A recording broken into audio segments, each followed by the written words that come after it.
ओम पार्वती पतये हर हर महादेव। आज हम आपको सुनाएंगे सोमवार की व्रत कथा। सोमवार का व्रत साधारणतया दिन के तीसरे पैर तक होता है।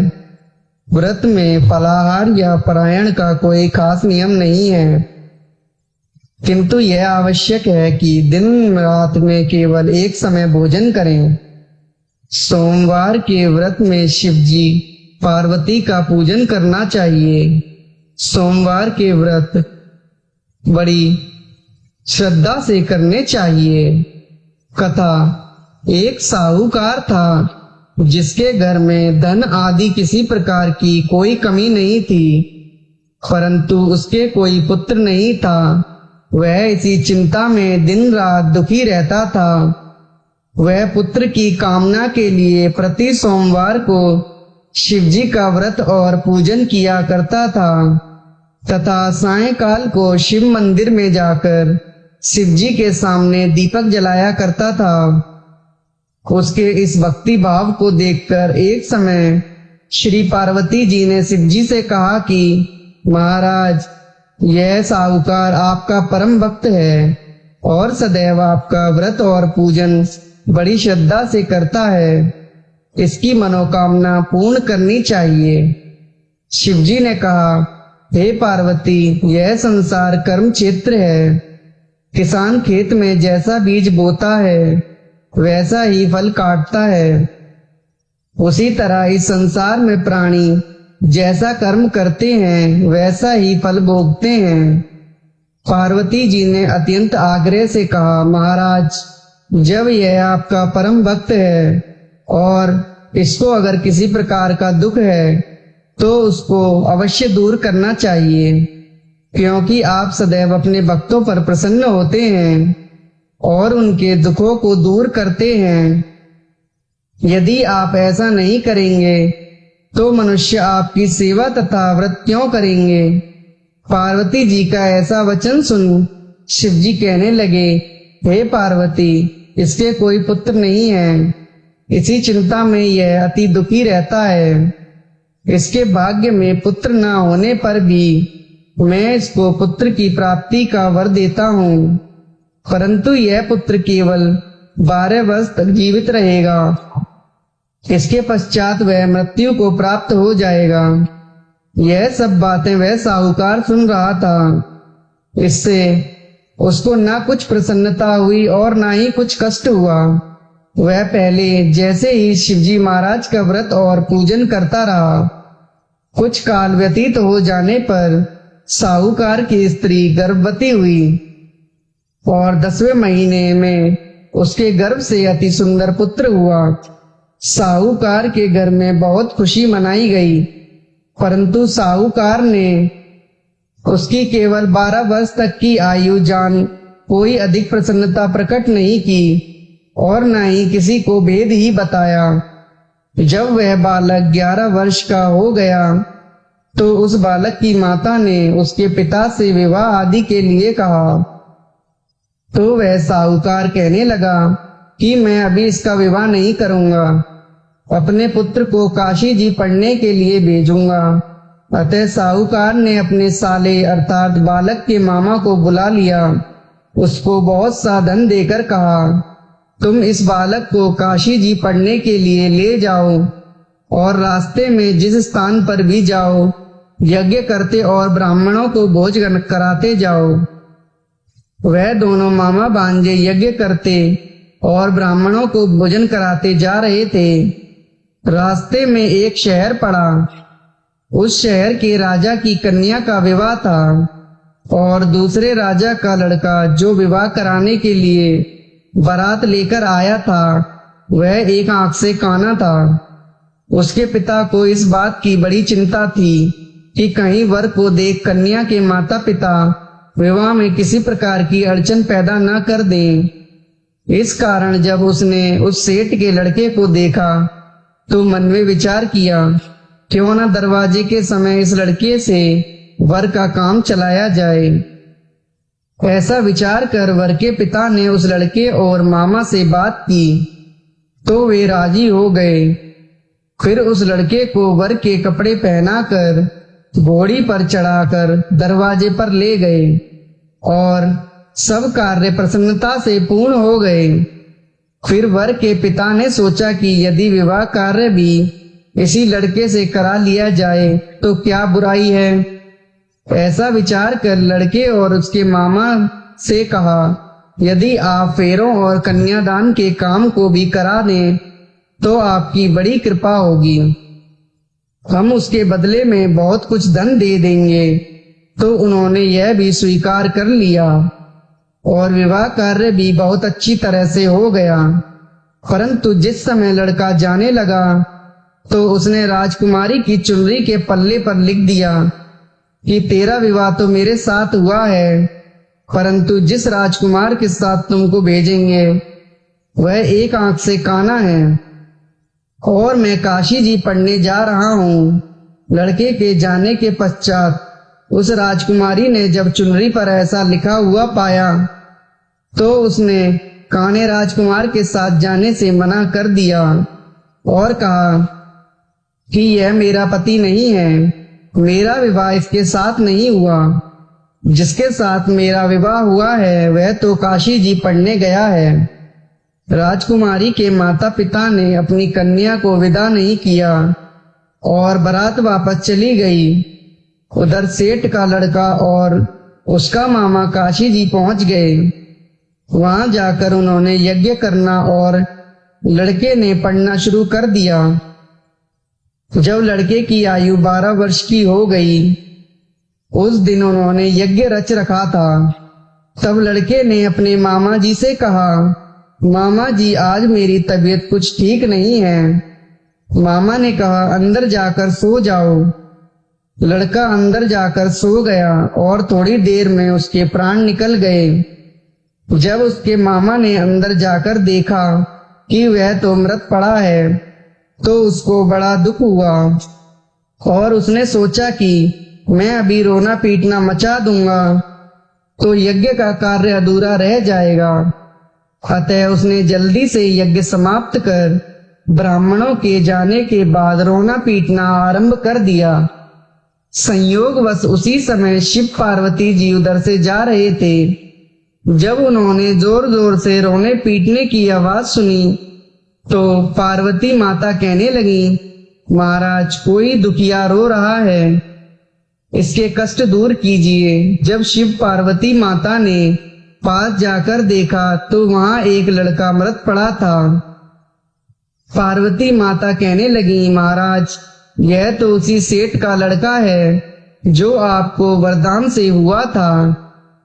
शिवजी ने पार्वती जी से कहा कि इसकी आयु इतनी ही थी सो यह भोग चुका। तब पार्वती जी ने कहा, हे महाराज इस बालक को और आयु दो, नहीं तो इसके माता पिता तड़प तड़प कर मर जाएंगे। पार्वती जी के बार बार कहने पर शिवजी ने उसको जीवन वरदान दिया और शिवजी महाराज की कृपा से लड़का जीवित हो गया। शिव पार्वती जी कैलाश चले गए।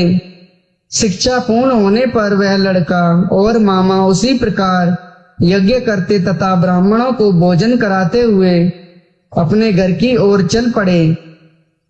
रास्ते में उसी शहर में आए जहां उसका विवाह हुआ था। वहां पर आकर उन्होंने यज्ञ आरंभ कर दिया तो उस लड़के के ससुर ने पहचान लिया और महल में ले जाकर उसकी बड़ी खातिरदारी की। साथ ही बहुत सा धन देकर दास दासियों सहित आदर पूर्वक लड़की और जमाई को विदा किया। जब वे अपने शहर के निकट आए तो मामा ने कहा, मैं पहले तुम्हारे घर जाकर खबर देता हूँ। जब उस लड़के का मामा घर पहुंचा तो लड़के के माता पिता घर की छत पर बैठे हुए थे और उन्होंने यह प्रण कर रखा था कि यदि हमारा पुत्र सकुशल घर लौट आया तो हम राजी खुशी नीचे उतर कर आ जाएंगे, नहीं तो छत से गिरकर अपने प्राण गंवा देंगे। इतने में उस लड़के के मामा ने आकर यह समाचार दिया कि आपका पुत्र आ गया है। तो उनको विश्वास नहीं आया तब उसके मामा ने शपथ पूर्वक कहा कि आपका पुत्र अपनी स्त्री के साथ बहुत सा धन लेकर आया है। तो सेठ ने आनंद के साथ स्वागत किया और बड़ी प्रसन्नता के साथ रहने लगे। बोलो शिवजी महाराज की जय। दूसरी कथा। मृत्यु लोक में भ्रमण करने की इच्छा करके एक समय श्री भूतनाथ महादेव जी माता पार्वती के साथ पधारे। भ्रमण करते करते अमरावती नाम की अति रमणीक नगरी में पहुंचे। अमरावती नगरी के सब प्रकार से सुखों से परिपूर्ण थी। उसमें वहां के महाराजा का बनाया हुआ अति रमणीक शिवजी का मंदिर था। उसमें भगवान शंकर भगवती पार्वती के साथ निवास करने लगे। एक समय माता पार्वती प्राणपति को प्रसन्न देखकर मनोविनोद करने की इच्छा से बोली, हे महाराज, आज तो हम दोनों चौसर खेलेंगे। शिवजी ने प्राण प्रिया की बात को मान लिया और चौसर खेलने लगे। उस समय उस स्थान पर मंदिर का पुजारी ब्राह्मण मंदिर में पूजा करने को आया। माता जी ने ब्राह्मण से प्रश्न किया कि पुजारी जी बताओ, इस बाजी में दोनों में से किसकी जीत होगी। ब्राह्मण बिना विचारे ही शीघ्र बोल उठा कि महादेव जी की जीत होगी। थोड़ी देर में बाजी समाप्त हो गई और पार्वती जी की विजय हुई। अब तो पार्वती जी ब्राह्मण को झूठ बोलने के अपराध के कारण श्राप देने लगी। तब महादेव जी ने पार्वती जी को बहुत समझाया, परंतु उन्होंने ब्राह्मण को कोढ़ी होने का श्राप दे दिया। कुछ समय बाद पार्वती जी के श्रापवश पुजारी के शरीर में कोढ़ पैदा हो गया, तो पुजारी दुखी रहने लगा। इस तरह के कष्ट भोगते हुए जब बहुत दिन हो गए, तो देवलोक की अप्सराएं शिवजी की पूजा करने उसी मंदिर में आईं और पुजारी के कोढ़ के कष्ट को देख बड़े दया भाव से उससे रोगी होने का कारण पूछने लगी। पुजारी ने निसंकोच होकर सब बातें उनसे कह दी। तब वे अप्सराएं बोली, हे पुजारी, अब तुम अधिक दुखी मत होना, भगवान शिव जी तुम्हारे कष्ट को दूर कर देंगे। तुम सब व्रतों में श्रेष्ठ 16 सोमवार का व्रत भक्ति भाव के साथ करो। तब पुजारी अप्सराओं से हाथ जोड़कर विनम्र भाव से 16 सोमवार व्रत की विधि पूछने लगा। अप्सराएं बोली कि सोमवार को भक्ति के साथ व्रत करें, स्वच्छ वस्त्र पहने, आधा सेर गेहूं का आटा लें, उसके 3 अंगा बनवाएं और घी गुड़ दीप नैवेद्य पुंगी फल बेलपत्र जनेऊ का जोड़ा चंदन अक्षत पुष्प आदि के द्वारा प्रदोष काल में भगवान शंकर का विधि पूर्वक पूजन करें। तत्पश्चात अंगाओं में से एक शिवजी को अर्पण करें, बाकी 2 को शिवजी का प्रसाद समझकर उपस्थित जनों में बांट दें और आप भी प्रसाद पावें। इस विधि से 16 सोमवार व्रत करें। 17वें सोमवार के दिन पाव सेर गेहूं के आटे की बाटी बनाएं, उसमें घी और गुड़ मिलाकर चूरमा बनावें और शिवजी का भोग लगाकर उपस्थित भक्तों में बांटें। पीछे आप सकुटुंब प्रसाद लें और भगवान शिव जी की कृपा से उसके मनोरथ पूर्ण हो जाएंगे। ऐसा कहकर अप्सराएं स्वर्ग को चली गईं। ब्राह्मण ने यथाविधि 16 सोमवार का व्रत किया तथा शिवजी की कृपा से रोग मुक्त होकर आनंद से रहने लगा। कुछ दिन बाद जब फिर शिवजी और माता पार्वती जी उस मंदिर में पधारे, तब ब्राह्मण को निरोग देखकर पार्वती जी ने ब्राह्मण से रोग मुक्त होने का कारण पूछा। तो ब्राह्मण ने 16 सोमवार की व्रत कथा सुनाई। तब तो पार्वती जी अति प्रसन्न होकर ब्राह्मण से व्रत की विधि पूछकर व्रत करने को तैयार हुई। व्रत के बाद उनकी मनोकामना पूर्ण हुई तथा उनके रूठे हुए पुत्र कार्तिकेय स्वयं माता के आज्ञाकारी हुए। कार्तिकेय को अपने विचार परिवर्तन का रहस्य जानने की इच्छा हुई, तो माता से बोले, हे माता जी, आपने ऐसा कौन सा उपाय किया जिससे मेरा मन आपकी ओर आकर्षित हुआ। तब पार्वती माता कहने लगी, वही 16 सोमवार व्रत कथा उसको सुनाई। कार्तिकेय जी बोले कि इस व्रत को मैं भी करूंगा, क्योंकि मेरा प्रिय मित्र ब्राह्मण बहुत दुखी होकर परदेश गया है, हमें उससे मिलने की बहुत इच्छा है। तब कार्तिकेय ने इस व्रत को किया और उनका प्रिय मित्र मिल गया। मित्र ने इस आकस्मिक मिलन का भेद कार्तिकेय से पूछा तो वे बोले, हे मित्र, हमने तुम्हारे मिलने की इच्छा करके 16 सोमवार का व्रत किया था। अब तो ब्राह्मण मित्र को भी अपने विवाह की बड़ी इच्छा हुई। कार्तिकेय से व्रत की विधि पूछी और यथाविधि व्रत किया। व्रत के प्रभाव से जब वह किसी कार्यवश विदेश गया तो वहां के राजा की लड़की का स्वयंवर था। राजा ने प्रण किया कि जिस राजकुमार के गले में सब प्रकार श्रृंगारित हथिनी माला डालेगी, मैं उसी के साथ अपनी प्यारी पुत्री का विवाह कर दूंगा। शिवजी की कृपा से ब्राह्मण भी स्वयंवर देखने की इच्छा से राजसभा में एक और बैठ गया। नियत समय पर हथिनी आई और उसने जयमाला उस ब्राह्मण के गले में डाल दी।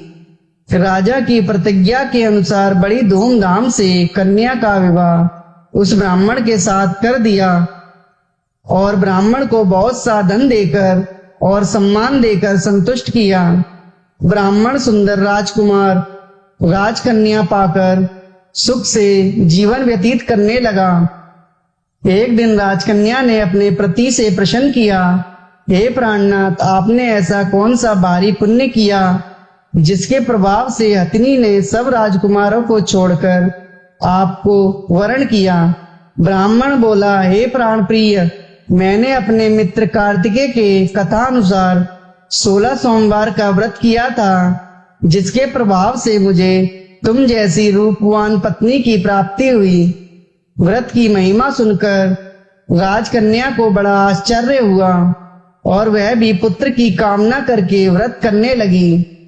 शिवजी की दया से उसके गर्भ में अति सुंदर, सुशील, धर्मात्मा और विद्वान पुत्र उत्पन्न हुआ।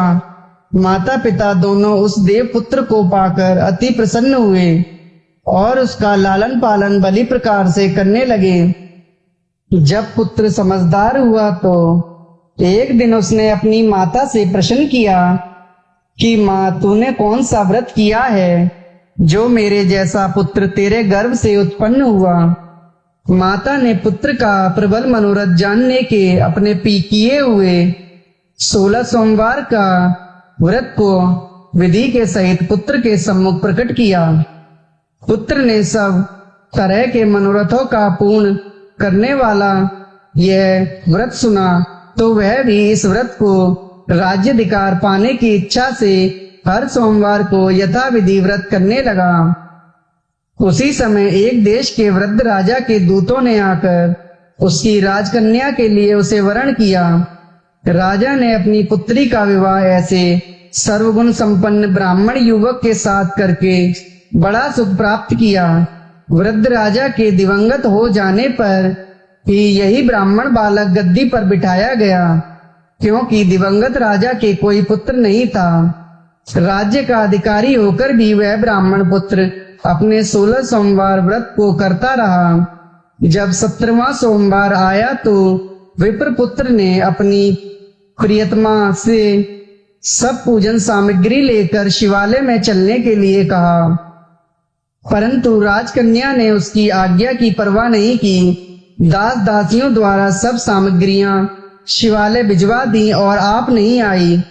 जब राजा ने शिवजी का पूजन समाप्त किया तब एक आकाशवाणी हुई, हे राजा, अपनी इस रानी को राजमहल से निकाल दे, नहीं तो तुम्हारा सर्वनाश कर देगी। वाणी को सुनकर राजा को आश्चर्य का ठिकाना नहीं रहा और तत्काल ही आकर अपने सभासदों को बुलाकर पूछने लगा कि हे मंत्रियों, मुझे आज शिवजी की वाणी हुई है कि राजा तू अपनी इस रानी को निकाल दे, नहीं तो ये तेरा सर्वनाश कर देगी।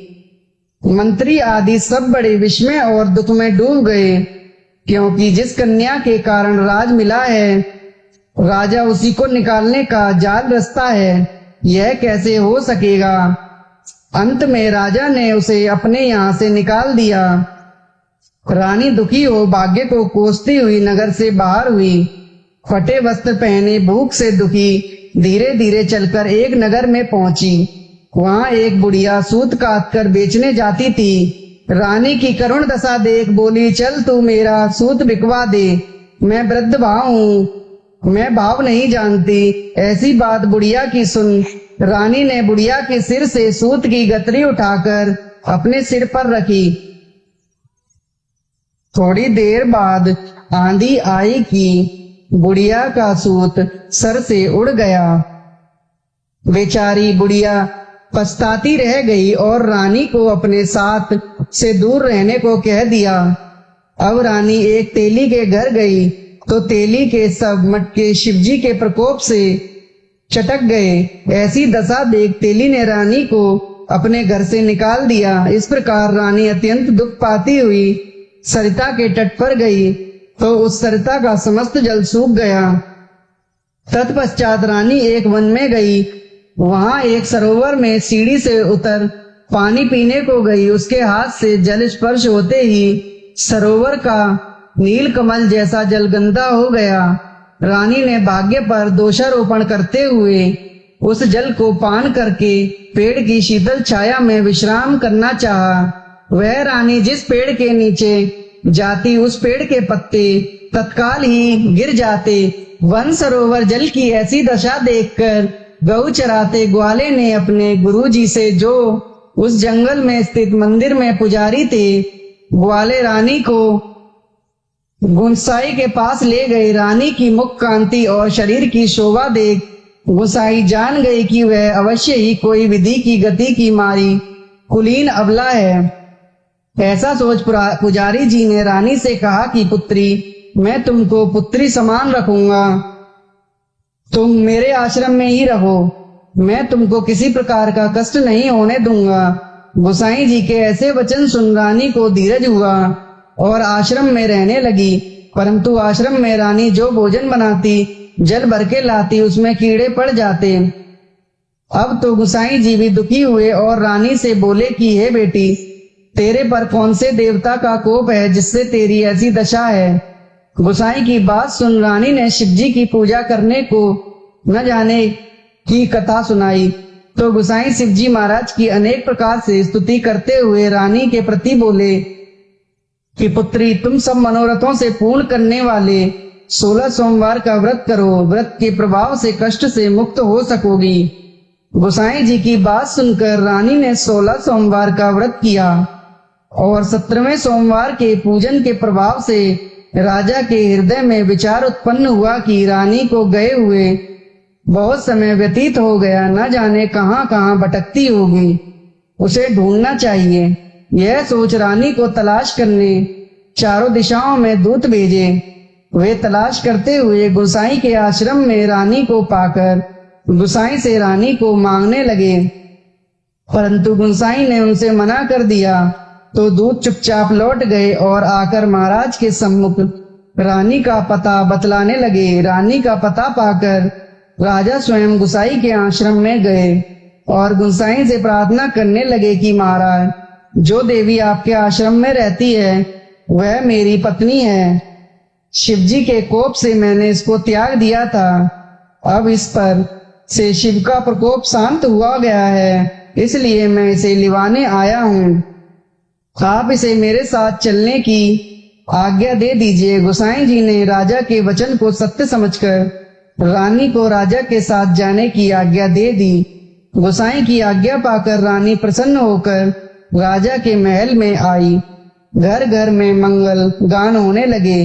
पंडितों ने वेद मंत्रों का उच्चारण करके अपनी रानी का स्वागत किया। इस प्रकार रानी ने पुनः अपनी राजधानी में प्रवेश किया। महाराज ने अनेक तरह से ब्राह्मणों को धन आदि देकर संतुष्ट किया। इस प्रकार से राजा शिवजी की कृपा का पात्र हो राजधानी में रानी के साथ अनेक तरह के सुखों को भोग करते हुए आनंद से जीवन व्यतीत करने लगा। तब राजा और रानी 16 सोमवार का व्रत करने लगे और लोक में अनेकानेक सुखों को भोगने के पश्चात शिवपुरी को पधारे। ऐसे ही जो मनुष्य भक्ति सहित 16 सोमवार का व्रत, पूजन इत्यादि विधिवत करता है, तो वह इस लोक से समस्त सुखों को भोगकर शिवपुरी को प्राप्त होता है। यह व्रत सब मनोरथों को पूर्ण करने वाला है। बोलो शिव जी महाराज की जय, बोलो पार्वती मैया की जय।